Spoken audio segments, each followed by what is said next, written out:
നരേന്ദ്രമോദിയെ വീണ്ടും പ്രശംസിച്ച് Shashi Tharoor M P. Covid കാലത്തെ മോദി സർക്കാരിൻ്റെ വാക്സിൻ നയതന്ത്രം പ്രശംസനീയമാണെന്നും ശശി തരൂർ പറഞ്ഞു.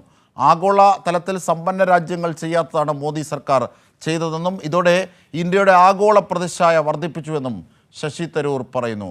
വിവരങ്ങളുമായി സിബി ജോസഫ് ചേർന്നു. സിബി ജോസഫ്, ഇത് ഈ വാക്സിൻ്റെ കാര്യത്തിൽ പ്രത്യേകിച്ച് കേരളവുമായിട്ടൊക്കെ താരതമ്യം ചെയ്ത് നോക്കുമ്പോൾ മോദി സർക്കാർ നടത്തിയ തെറ്റിനെതിരെ, അതായത് ജോൺ ബ്രിട്ടാസ് എം പി അടക്കമുള്ളവർ അതിനെതിരെ അന്ന് തന്നെ വിമർശിച്ചതാണ്.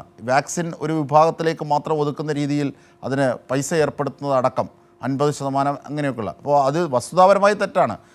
എന്താണ് ശശി തരൂർ പറഞ്ഞത് വീണ്ടും മോദിയെ സംബന്ധിച്ച്?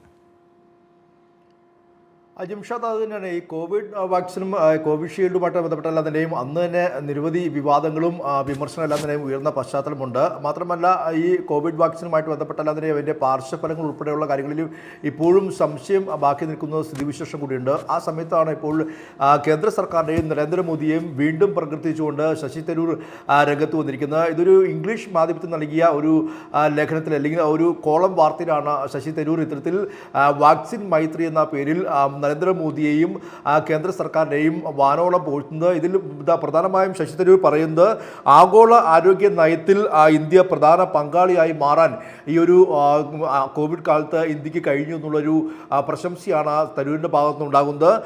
കോവിഡ് കാലത്ത് മോദി സർക്കാരിൻ്റെ വാക്സിൻ നയതന്ത്രം അത് ഏറെ ശ്രദ്ധിക്കപ്പെട്ടു. ഇന്ത്യയിൽ നിർമ്മിച്ച COVID-19 അന്ന് മറ്റ് രാജ്യങ്ങളിലേക്ക് കയറ്റുമതി ചെയ്യാൻ കഴിഞ്ഞു. ഏകദേശം 100ഓളം രാജ്യങ്ങളിലേക്ക് കയറ്റുമതി ചെയ്യാൻ കഴിഞ്ഞു. വലിയ സമ്പന്ന രാജ്യങ്ങൾ പോലും ഈ കോവിഡ് മഹാമാരി കാലത്ത് പകച്ചു നിന്നപ്പോൾ ഇന്ത്യ ഇത്തരത്തിൽ കോവിഡ് വാക്സിനുകൾ, ഇതിൻ്റെ വാക്സിനുകളെല്ലാം തന്നെയും നിർമ്മിച്ച് അത് കയറ്റുമതി ചെയ്യുന്ന രീതിയിലേക്ക് ആഗോള പ്രതിച്ഛായ വർദ്ധിപ്പിച്ചു എന്നുള്ള ഒരു പ്രശംസയാണ് ഇപ്പോൾ കേന്ദ്ര സർക്കാരിനും നരേന്ദ്രമോദിക്കും ഇപ്പോൾ ശശി തരൂർ നൽകിയിരിക്കുന്നത്. മാത്രമല്ല, ഇത്തരത്തിലെല്ലാം തന്നെയും പ്രശംസിക്കുമ്പോൾ നമുക്കറിയാം, നേരത്തെ ഇന്ത്യ ഉക്രൈൻ, നേരത്തെ റഷ്യ ഉക്രൈൻ യുദ്ധവുമായി ബന്ധപ്പെട്ടുകൊണ്ടും അന്നും മോദിയുടെ നിലപാടിനെ ഏറെ പ്രശംസിക്കുകയും അത് ഏറെ വിവാദമാകുകയും ചെയ്തിരുന്നു.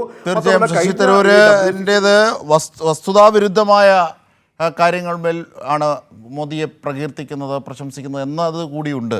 എന്തായിരുന്നാലും മോദിയെ പ്രശംസിക്കുകയാണ് വീണ്ടും കോൺഗ്രസ് നേതാവും MP യുമായ ശശി തരൂർ. ഇതിൻ്റെ വിവരങ്ങളാണ് ഞങ്ങളുടെ പ്രതിനിധി സിബി ജോസഫ് നൽകിയത്.